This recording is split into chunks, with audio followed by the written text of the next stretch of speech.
Oke guys, kali ini kita akan mengomentari berita yang akan bahas tentang kontroversi dari film One for All. Nah, untuk mengetahui konteks ya, mari kita bersama simak beritanya. Kita mulai Di videonya. tengah ambisi mengibarkan bendera nasionalisme lewat film animasi, film Merah Putih One for All justru menuai kontroversi. Dari klaim produksi super singkat, biaya fantastis sampai berhasil Hmm. tembus di layar lebar bioskop nasional, film ini pun membuat banyak orang akhirnya penasaran ya. Kali ini kami akan mengulik cerita di baliknya bersama dengan sang sutradara, ada Andy Yar. Jadi ini menarik banget ya filmnya. Jadi tadi itu ya, produksinya singkat, terus bisa sampai tampil di bioskop. Nah itu kan jadi pertanyaan tuh, orang bisa jadi pertanyaan-tanya, ini kok film seperti ini yang dikatakan kualitasnya tuh kurang, itu kenapa bisa sampai masuk ke bioskop gitu? Ya ada apa ini di balik film seperti ini? Ya. Pengamat ada Yusron Fuadi, dosen animasi, game dan multimedia UGM. Saya sapa, selamat petang Bapak-bapak. Selamat petang, Assalamualaikum. Terima kasih banyak Pak Endiarto dan juga Mas Yusron sudah bergabung bersama kami di CNN Indonesia Newsroom. Kali ini saya pertama ke Pak Endiarto. Pak Endiarto apa kabar? Kabarnya baik sih, sehat, Alhamdulillah. Kabar baik ya. Oke.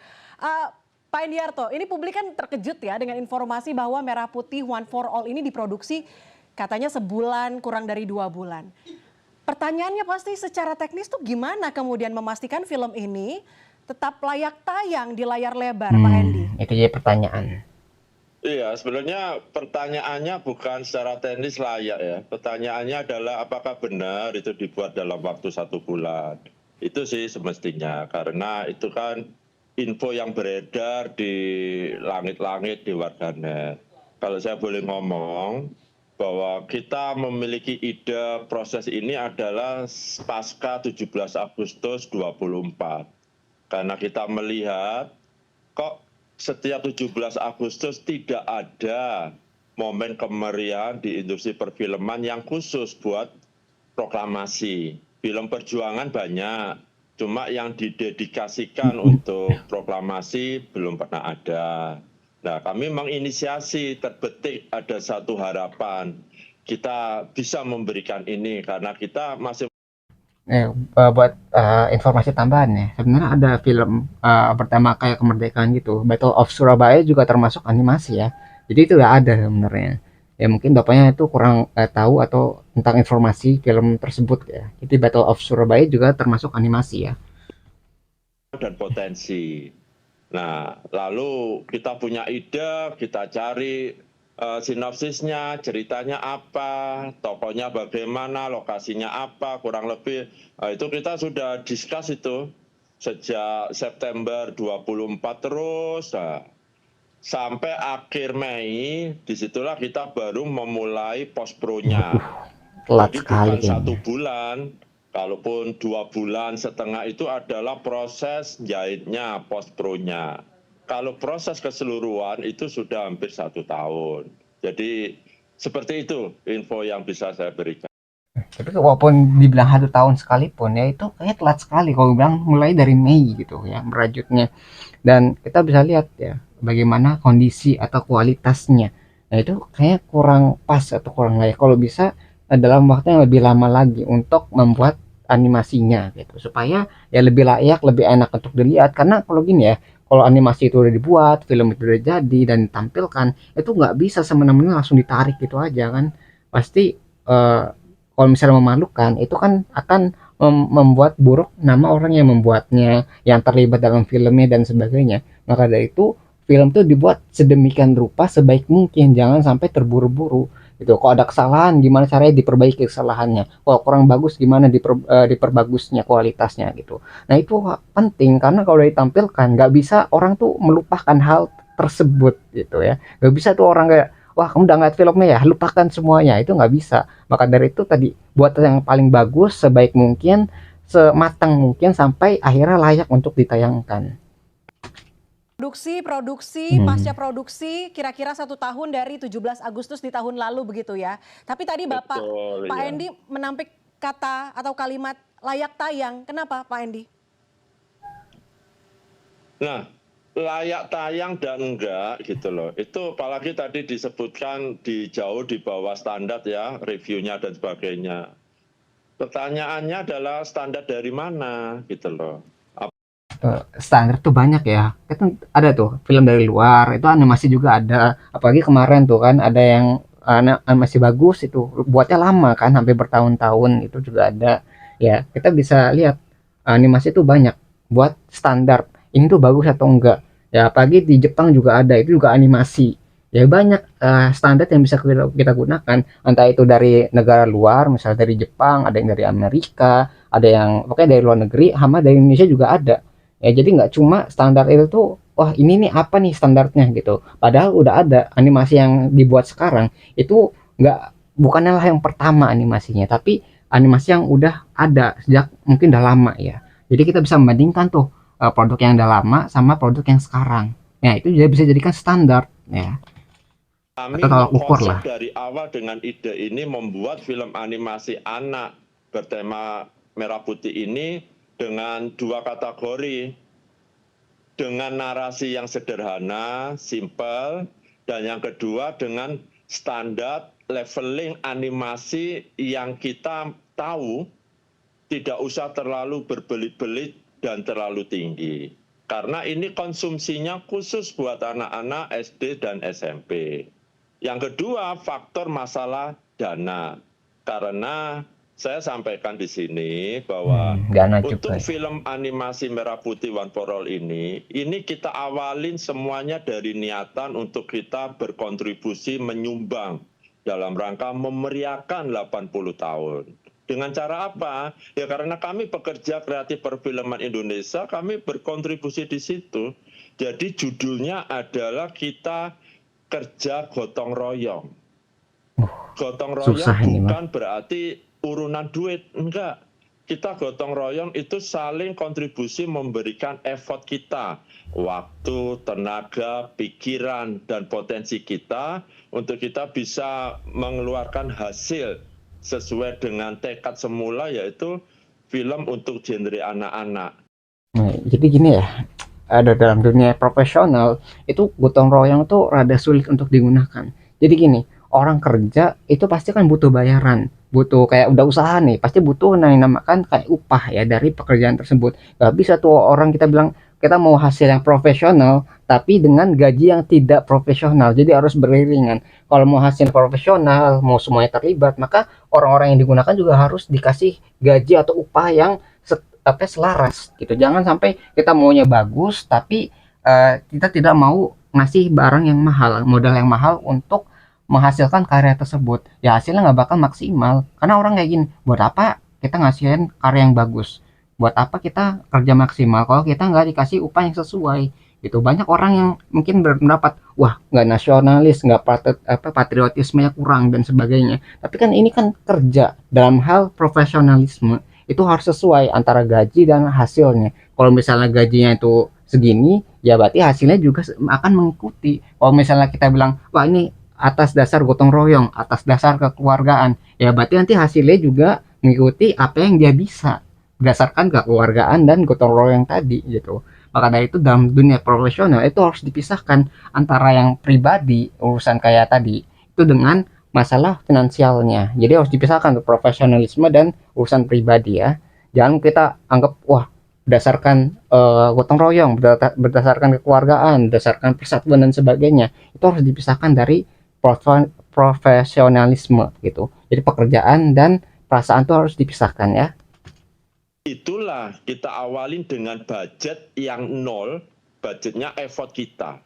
Sehingga saya berpikiran kita buat film animasi yang sederhana, cuma di situ ada pesan moral untuk kebangsaan lewat perbedaan sejak dini kepada anak-anak. Karena anak-anak itu kan perlu mendapatkan perhatian yang lebih tanda kutip. Dan lewat film animasi anak-anak ini kita berharap itu bisa memenuhi sedikit. Oke, baik. Mas Yusron, kalau dari perspektif industri animasi, mendengar tadi apa yang disampaikan oleh Pak Endi dengan durasinya, kemudian durasi pengerjaannya, kemudian apa yang disampaikan, cukup kompetitifkah kualitasnya atau ini memang mustahil secara teknis untuk melakukan hal Kayaknya ini. nahan ketawa sih ini ya, Oke, jadi sebenarnya hostnya ya. kalaupun kita ngomong 2 bulan atau 3 bulan atau bahkan setahun, itu sebetulnya itu timeline yang sangat sangat singkat untuk pengerjaan sebuah film animasi ya, terutama feature film ya. Jadi saya tahu banget karena saya juga termasuk agak praktisi juga, bikin visual effect juga gitu. Jadi kalaupun sebetulnya kalau tadi terkonfirmasi misalnya ini memang dikerjakan 3 bulan, ini tuh bagus untuk ukuran sesuatu yang 3 bulan. Film panjang 3 bulan itu bagus lah, karena itu adalah timeline yang sangat nggak rasional untuk sebuah film panjang ya. Jadi sebetulnya aku sih tidak mau terlalu terjebak dengan spekulasi ini itu. Jadi justru saya pengen tanya misalnya yang tadi kan dibilang pre-productionnya, production sama post-production itu setahun ya. Nah, sebenarnya yang paling menentukan kualitas tentu saja naskah juga menentukan kualitas ya. Tapi actually bikin film ini sampai akhir, sampai mixing itu berapa bulan sih? Saya malah pengen tanya itu. Dan satu lagi yang sedang digoreng masyarakat ini kan tentang bumbu-bumbu itu loh, tentang budgetnya itu loh. Jadi sebetulnya saya malah pengen tanya budgetnya itu berapa. Jadi kayak ini ya, orang ini kayak dosen ini bilang ini mau bilang kurang, mau bilang jelek itu nggak nyaman karena kan orang Indonesia ya namanya basa-basi ya. Jadi kayak gimana caranya dia mengalihkan itu kan ke arah budgetnya sekarang, bukan ke arah kualitasnya. Tadi kan bilang wah kalau 3 bulan bagus nih kalau misalnya dalam animasi panjang diproduksi dalam waktu yang singkat, tapi kan nggak menyentuh tadi ya kan kualitasnya ya. Jadi ini salah satu bentuk percakapan basa-basi gimana untuk mengalihkan masalah ke masalah lainnya gitu. Jadi nggak bisa ngomong tuh langsung wah ini kurang bagus, ini kurang ini ya apa pantas untuk ditampakkan gitu, tapi dialihkan ke pembicaraan lain seperti budgetnya bagaimana gitu ya. Pak Hendiarto bisa menjelaskan di sini, oh budgetnya itu ternyata animatornya pengisi suaranya nggak ada yang dibayar, animatornya sukarela kayak gitu. Itu ya berarti ini film gotong royong banget gitu loh, dan itu sesuatu yang harus dihargai. Tapi kalau misalnya ini budget misalnya terkonfirmasi bahwa budgetnya 6,7 M ya ini termasuk nggak tahu ya, bocornya itu di mana. Seperti itu sih kalau menurut saya. Rumornya seperti itu ya. Layak tayang atau tidak melihat trailer yang beredar sekarang di dunia maya menurut kacamata Mas Yusron? Ya, kita tanya bagaimana. Kalau trailer itu kita nggak terlalu bisa menilai hasil akhir dari trailer ya, karena kadang bahkan film Hollywood pun itu shot-shot di trailer itu belum final ya. Jadi bisa jadi masih disempurnakan. Cuma kalau saya punya film seperti itu dan kualitas yang kita punya yang akan kita tayangkan seperti itu, mungkin agak sulit yang ngomongnya. Lebih cenderung entah memundurkan jadwalnya untuk memperbaiki atau seperti apa. Kalau seperti itu keadaannya seperti sekarang dan hasil akhir yang akan ditampilkan itu nggak jauh beda dari trailer, ya menurut saya masih kurang. Oh ya, masih kurang. Jadi akan lebih baik ditambahkan waktunya. Kenapa nggak tahun depan aja gitu? Ketika hasilnya itu lebih siap, lebih bagus dan bisa ditampakkan lebih layak gitu kepada masyarakat. Sehingga kan nggak jadi omongan, dan kalau misalnya jelek nih, oh jadi pengalaman buruk, jadi sejarah buruk bagi animasi di Indonesia gitu. Bilang, oh ini demi kemerdekaan, tapi hasilnya tidak memuaskan sehingga jadi nama buruk dalam dunia animasi di Indonesia gitu. Ini untuk Indonesia, tapi hasilnya tidak memuaskan gitu, tidak menjadi sesuatu yang positif, malah berdampak negatif ke animasi di Indonesia. Rasa ya Pak Hendiarto. Fair tapi agak hati-hati ya, gitu. Mas Nusron. Iya dong. Gitu kan, sampai ketawa kan hostnya. Karena saya tahu banget pembuatan film itu susah. Aha. Ini bukan hal mudah begitu, apalagi untuk animator di Indonesia. Tapi saya harus ke Pak Endi juga nih. Tadi kita ngomongin biaya. Mas Yes. Yusron juga nanya soal ini gimana sebetulnya biaya? Ada berapa kru yang terlibat? Ada berapa animator yang terlibat? Apakah mereka kemudian dibayar dubber atau voice over talent atau pengisi suaranya berapa orang dan dibayar? Ini yang kemudian jadi pertanyaan publik. Bagaimana Pak Andy menjawabnya? Iya, tadi udah saya spill ya jawabannya, bahwa kita di awal itu prinsipnya saya menawari untuk proyek gotong royong. Dalam arti bukan gotong royong itu urunan duit, tapi effort. Kamu mau nggak sih? Saya punya visi untuk membuat sebuah karya begini. Oh mau bergabung mau. Tapi berapa Pak DP-nya? Berapa kontrak saya? Ya udah lewat. Nah dari sekian banyak saya masih memiliki keyakinan pasti ada yang mau memiliki Oh gitu. narasi Iya, yang iya, sama iya. kebatinan dengan saya untuk kita memberikan kontribusi. Akhirnya kita ketemu. Walaupun awalnya banyak penolakan karena ya itu tadi, masa saya dihargai, masa saya dinilai. Nah, Gini nih jadi masalah. Kadang-kadang saya tuh harus memberi bayaran untuk hasil yang profesional. Tadi kan mungkin aja yang ditolak-tolak tadi itu adalah animator-animator yang memiliki hasil yang bagus. Tapi karena tadi nggak ada biaya dan sebagainya, orang jadi menolak kan. Makanya dari itu harus memisahkan antara perasaan sama pekerjaan. Itu harus dipisahkan. Ya kalau misalnya digabung seperti ini, wah ini demi persatuan, demi patriotisme, nasionalisme dan sebagainya, itu akhirnya nggak profesional orang-orang yang ikut di sana, orang-orang yang hanya ikut untuk ikut serta saja, itu nggak menghasilkan karya yang profesional juga. Itu karena yang profesional tadi udah ditolak-tolakin, ya yang membutuhkan biaya, membutuhkan upah dan gaji, ya untuk produksinya itu ditolak-tolakin sama produsernya. Nah itu jadi masalah kan, hasilnya jadi nggak terlalu memuaskan karena tadi orang yang berkumpul di film itu, di animasi itu adalah orang-orang yang mau saja digaji, yang bekerja tanpa gaji. Nah, seperti itu ya. ke masalah biaya yang sudah simpang siur. Kami itu semua tim itu bukan tertawa mengolok ya, tetapi kita tertawa itu bingung juga itu. Kita tertawa gimana ya? Seandainya jujur ada uang segitu, waduh, kayaknya kami itu sudah bisa happy landing gitu loh. Dan saya nyatakan hari ini, kami ini hanya bisa mampu tayang itu hanya di 16 layar loh. Excelsior dan Sun Studio. Oke, sampai sekarang berarti Padahal Pak Andy tadi menyebutkan ini 0 ya, 0 rupiah begitu karena ini sifatnya gotong royong, tidak ada uang keluar tapi ada dugaan penggunaan aset 3D berbayar. Ya tadi udah dibilang oh misalnya tadi 0 rupiah, tapi menurut saya ya pribadi itu bilang akan lebih baik kita tuh donasi aja gitu. Kalau misal mau membuat suatu karya yang besar seperti ini, karena banyak orang yang ingin terlibat di sini kalau bisa mah.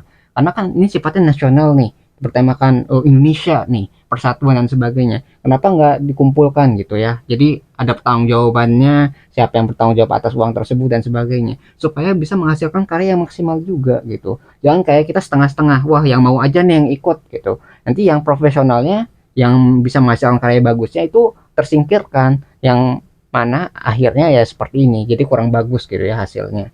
Jadi akan lebih baik kalau misalnya mau buat secara nasional gitu, libatkan pemerintah, libatkan masyarakat, libatkan semua orang yang ada di negara itu, misal di Indonesia gitu, supaya semua orang tuh bisa ngeliat, oh ini hasil filmnya itu adalah akibat donasi dari banyak orang gitu. Jadi semua orang bisa terlibat dalam film itu, nggak cuma sebagian kecil orang yang mau saja gitu, sehingga hasilnya tadi kurang maksimal kan.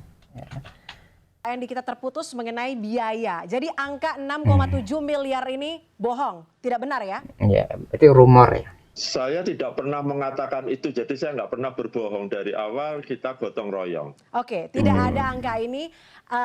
Prinsipnya adalah gotong royong. Tapi kan Gotong pembuatan royong. film, animasi khususnya, ini kan membutuhkan tim, membutuhkan uang. Kalau misalnya memang timnya itu dia tidak masalahnya. dibayar, tapi ada negosiasi dengan bioskop, kemudian juga harus bayar sertifikasi LSF.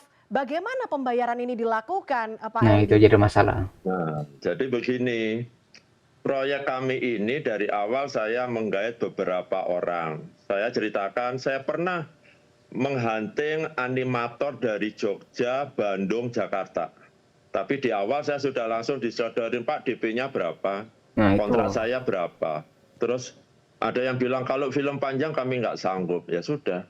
Sampai akhirnya kami ketemu tim yang memiliki visi. Yang Ya, jadi mungkin tadi yang ditolak-tolakin itu adalah tim yang profesional yang tahu, oh ini cara yang bagusnya bagaimana, cara buat animasinya layaknya itu gimana gitu. Jadi yang itu yang ditolak-tolakin karena ya tadi butuhkan sesuatu yang sama dengan apa yang dia kerjakan.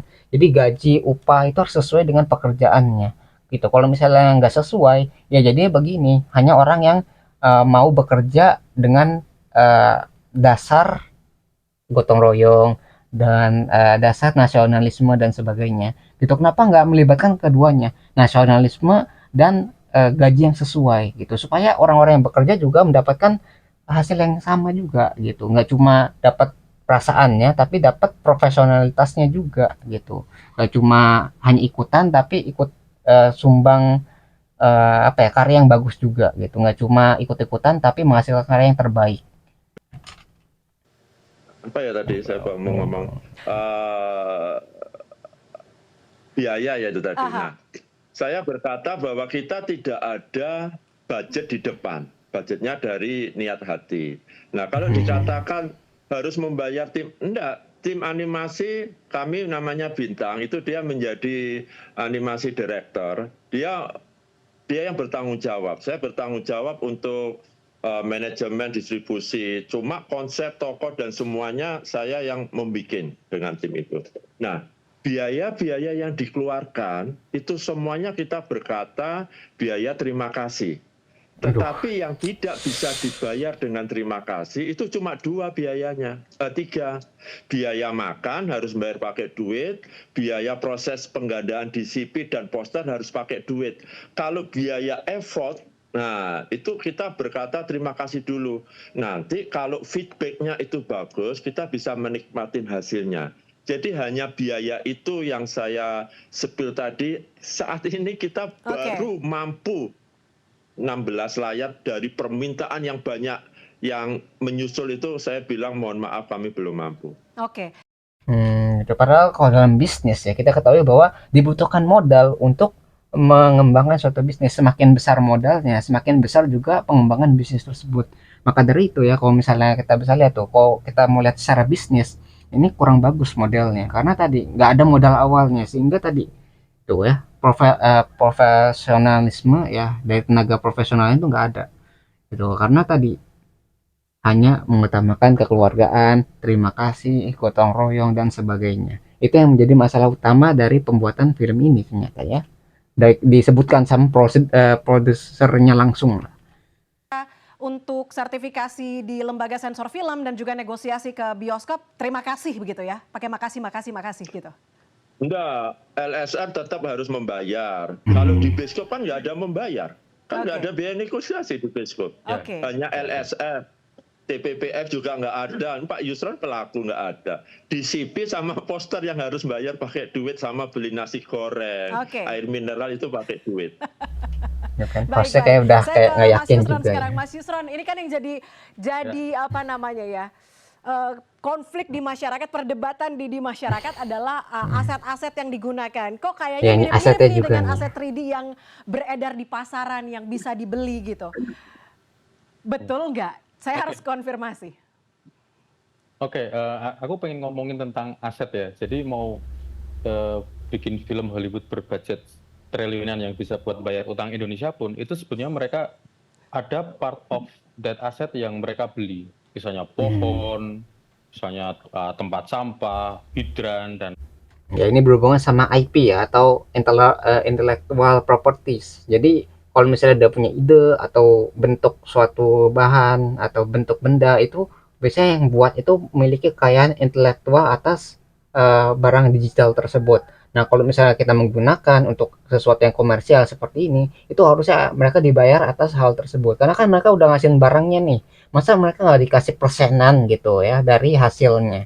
Maka itu ya kita harus tahu, nggak cuma kita ngambil barang doang, tapi kita harus memberikan gitu ya apresiasi berupa tadi keuntungan dari biaya filmnya, atau enggak hasilnya tuh kayak gimana Tuh, jadi jangan hanya menggunakan secara gratis saja, tapi kita harus bertanggung jawab atas apa yang telah kita gunakan.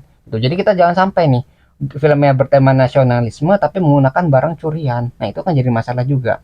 Ya, apalagi nanti ada kreatornya atau enggak orang yang membuatnya itu bisa menuntut secara hukum. Tuh, karena tidak menggunakan izin, nggak bayar dan sebagainya. Itu kan jadi masalah hukum juga, ya. lain-lain. Mereka emang beli. Cuma mungkin yang tidak dilakukan adalah misalnya kayak main karakter atau main karakter house yang sangat spesifik itu biasanya pendekatannya membuat sendiri gitu karena itu akan menjadi pembeda dengan karya yang lain Nah, seperti itu itu dia. sih. Tapi ini dibenarkan nggak sih untuk film layar lebar atau justru menurunkan nilai orisinalitas kalau main karakternya justru menggunakan aset 3D berbayar? Oke, oke. Kalau secara legal itu kita tidak bisa menyalahkan. Oh belinya cash, belinya legal kok. Belinya legal. Itu bisa dibenarkan dan legal. Nah kalau dari segi etika itu kan kembali ke masing-masing orang ya. Kalau misalnya saya sih, saya nggak akan bikin misalnya karakter utama yang saya develop dari sejak treatment pembuatan naskah itu saya sendiri tidak akan membiarkan kita pakai karakter yang kemungkinan nanti dibeli orang lain untuk film yang lain seperti itu sih. Oke, oke.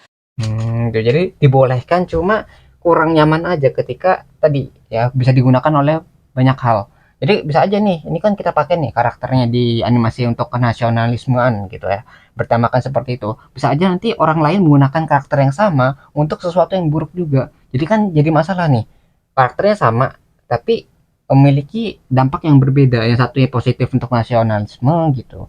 Yang satunya nanti ada yang buat nih animator tapi temanya buruk, negatif dan sebagainya. Itu jadi masalah karena karakternya sama dan itu diperbolehkan karena tadi kan udah dibeli. Kalau udah beli berarti udah dapat izin. Jadi kalau udah dapat izin mereka bisa menggunakan barang yang sama juga.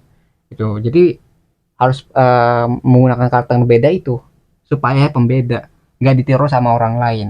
Ya, jadi karyanya seperti itu. Itu pentingnya kita punya karya yang orisinal. Tuh. Dinormalkan begitu ya, sebetulnya diwajarkan untuk membeli aset-aset 3D sebetulnya. Tapi apakah kemudian penggunaan aset 3D termasuk di main karakter ada 8, banyak banget karakternya Pak. Di karakter-karakter ini apakah kemudian ini jadi bagian dari strategi karena efisiensi tersebut tidak adanya modal?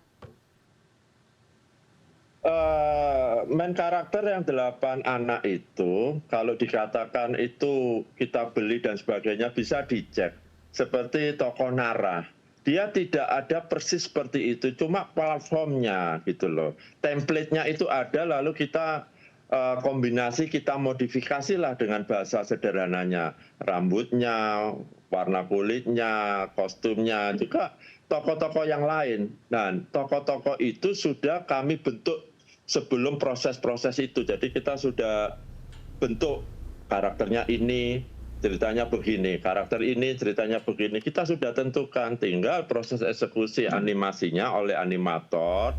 Nah itu kan pasti dia membuat by digital seperti yang Mas Yusron katakan itu. Jadi memang benar itu mereka memanfaatkan fasilitas yang sudah ada. Cuma itu kan tidak 100% cuma begitu aja gitu. Ada penyesuaian sesuai dengan karakter yang saya inginkan karena saya kan yang memiliki ide, narasi dan mendrive itu sesuai ini, dan itu beberapa kali sempat ganti termasuk kayak burung, binatang dan sebagainya. Kita mencari kecocokannya. Jadi semacam itu. Jadi tidak 100% itu mentah-mentah kita pakai seperti apa? Ada modifikasinya profilnya ya? Nara itu yang itu enggak, kita modif itu, tapi ada unsur-unsur begitu. Oke, Pak Hendy, ini karena waktu yang terbatas saya juga harus tanya. Mungkin ini jadi pertanyaan di dialog ini untuk menutup dialog ini. Melihat kritik dan masukan dari warganet ini kan cukup ramai. Selanjutnya seperti apa? Apa tanggapan dari Perfiki? Apakah akan tetap memproduksi animasi ke depannya? Ketika kami menyatakan niat ini, kami sudah katakan beberapa yang kita audiensi dengan Kemenkrab dan Kementerian Kebudayaan.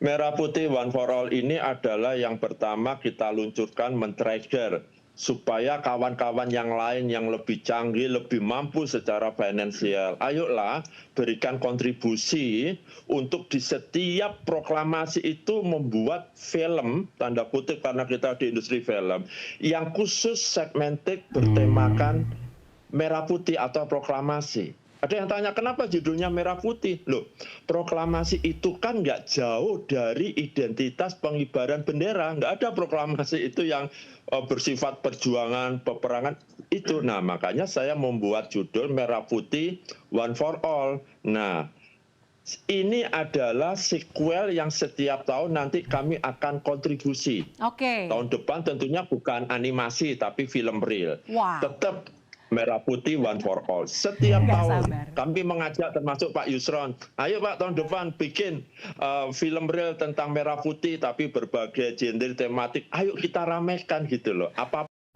Jadi itu ya, jadi niat bapaknya mungkin baik ya untuk kayak ngasih trigger atau ngasih pemulaan yang pertama kali nih supaya orang lain tuh meniru ya apa yang dilakukan bapaknya.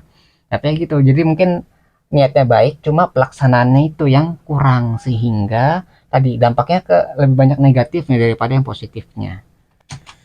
kan gitu. Biar ada tahun depan 26 ada 5 film segmented merah putih. Wah, keren itu. Meriah banget.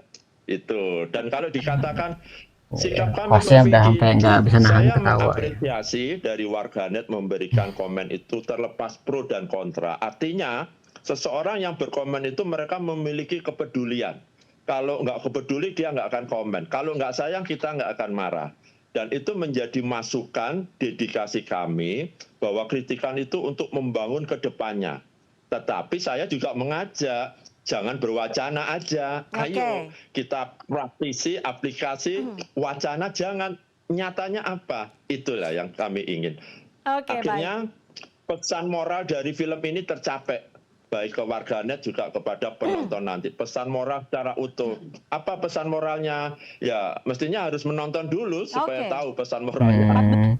Jadi gitu ya. Jadi bapaknya ingin berpendapat kayak, oh kalau misalnya kalian malu dengan film ini, itu kalian harus bisa menciptakan sesuatu yang lebih baik dari film ini. Mungkin pesannya seperti itu ya. Walaupun dalam eksekusinya ya itu dilihat terlalu negatif dari perspektif netizen atau dari warga yang melihat kondisinya seperti ini jadinya kan.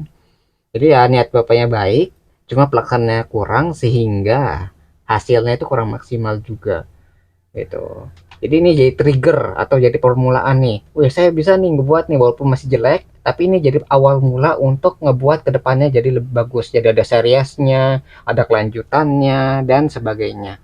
Gitu. Jadi ini kayak permulaan nih, gitu. Walaupun jelek, tapi ini adalah langkah awal untuk ngebuat sesuatu yang lebih bagus ke depannya. Itu harapannya. 5 di bioskop tanah air ya Pak, Merah Putih One for All. Dialog ini selesai, tapi saya punya 3 pertanyaan dari warganet yang udah saya tanya di sosial media saya. Banyak banget pertanyaannya. Demi pertanyaan perwakilan ya, perwakilan dari warganet. aja untuk Pak Endi ya. Oke, Pak Endi ini ada pertanyaan dari @juanita.as di Instagram. Katanya semangat kebangsaan, tapi kenapa judulnya pakai bahasa Inggris? Kalau bahasa Indonesia takut tagline TV ya Pak? Ya itu kan One for All kan arti bahasa Indonesia adalah satu untuk semua. Itu kan salah satu slogan dari TV ya yang kita ketahui ya, satu untuk semua. SCTV kalau nggak salah. Bukan juga. Bahasa Inggris kan bukan bahasa asing, tapi bahasa sehari-hari yang sangat familiar. Anak kecil di SD, TK sudah diajarin semua lah. Anda, Pak Yusron, semua yang bergerak bahkan yang menanyakan itu udah pasti dia mengkombinasi bahasa gaul sehari-hari dengan bahasa Inggris. Nggak bisa nahan ketawa kayaknya. Oke. Mengelaknya, alasannya ngelesnya. Dari DPS, katanya ini film, kenapa berani klaim animasi anak bertema kebangsaan pertama, padahal ada film Battle of Surabaya. Bapak itu dia.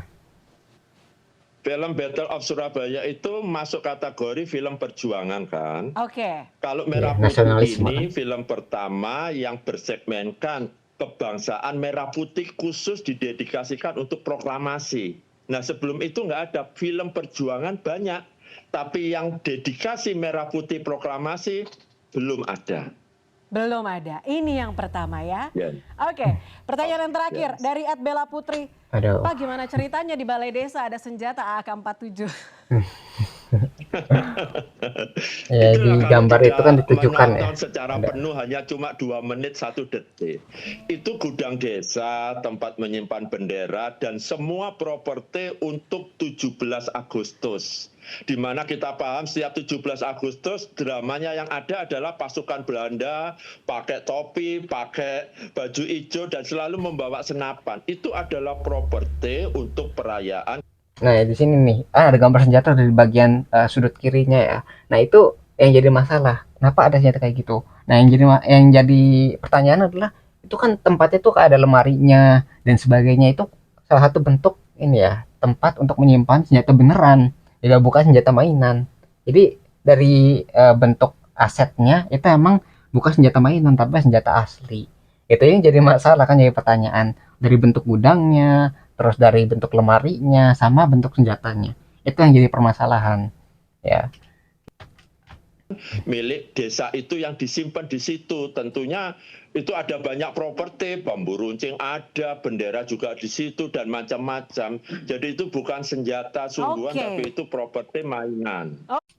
Gitu, jadi ya orang bisa beralasan karena kan nggak disebutkan ini senjata mainan terus senjata beneran gitu. Ini adalah salah satu bentuk apa ya, pengalihan isu aja sih, kayak ya udahlah daripada jadi masalah mending dibilang oh ini senjata mainan gitu, daripada dijadikan apa ya problem, dia dialihkan ke tempat lain. Jadi dibilang nih, oh ini bukan beneran kok, ini bukan asli kok, tapi cuma mainan, cuma properti aja untuk eh, kemerdekaan ya. Jadi cuma hal yang tidak bermasalah gitu. Klarifikasinya Pak Endiarto, ini menarik banget ya. Jadi kita lebih tahu seperti apa di balik layar dari film animasi Merah Putih One for All. Kita harus apresiasi, tapi tetap harus dikritisi ya. Bagaimana kemudian ini bisa membuat film seperti ini dengan zero budget tadi, dan juga promosinya nanti seperti apa, promosinya saat ini seperti apa, dan nanti hasilnya di tanggal 14 Agustus 2025. Kita lihat nanti seperti apa. Pak Endiarto, terima kasih banyak sudah bergabung bersama kami hari ini di CNN Indonesia Newsroom. Dan juga ada Mas Yusron, dosen Universitas Gadjah Mada. Terima kasih juga sudah memberikan perspektifnya bersama kami sebagai animator dan juga pegiat film yang juga membuat film. Ya mungkin cukupan ya videonya. Jadi yang bisa kita pelajari berita ini bahwa tadi ya harus dipisahkan tuh antara dunia profesional dan perasaan. Jadi jangan sampai itu kita mengorbankan profesionalitas hanya untuk kebersamaan. Tapi kalau bisa keduanya itu berjalan bersamaan. Jadi kita kenapa nggak mengumpulkan dana yang cukup untuk menggaji orang-orang yang profesional di bidangnya, sehingga menghasilkan karya terbaik dan menjadi sejarah baru yang bisa dibanggakan ke depannya. Bayangkan kalau misalnya bagus nih film nasional, sehingga nanti ke depannya tahun-tahun berikutnya itu terus dilestarikan. Itu kalau misalnya sekarang nih kan kualitasnya kurang bagus, nah itu jadi masalah ke depannya. Kok buat film asal-asalan sih, oh temanya nasional tapi kok hasilnya begini, itu kan jadi pertanyaan. Nah itulah yang jadi masalah dari film ini, dia kurang bagus mungkin kualitasnya tapi kok hampir bisa ditampilkan di bioskop. Kenapa nggak uji coba dulu nih di YouTube nih, kalau misalnya kurang bagus, tidak populer, atau misalnya ada masukan itu bisa dikoreksi di YouTube-nya itu kan, itu jadi kedepannya bisa diperbaiki. Nah, kalau misalnya langsung ke bioskop, itu kan berarti ngubungin banyak orang, melibatkan banyak pihak dan sebagainya, itu jadi masalah ke depannya. Nah, itu ya mungkin yang bisa kita pelajari dari beritanya. Kalau misalnya kalian tertarik ke sama sumber videonya, sudah saya cantumkan ya linknya itu di deskripsi. Nah, mungkin sekian yang bisa saya sampaikan. Semoga video bisa bermanfaat. Kurang lebih mohon maaf. Kita ketemu lagi di pembahasan selanjutnya. Insya Allah.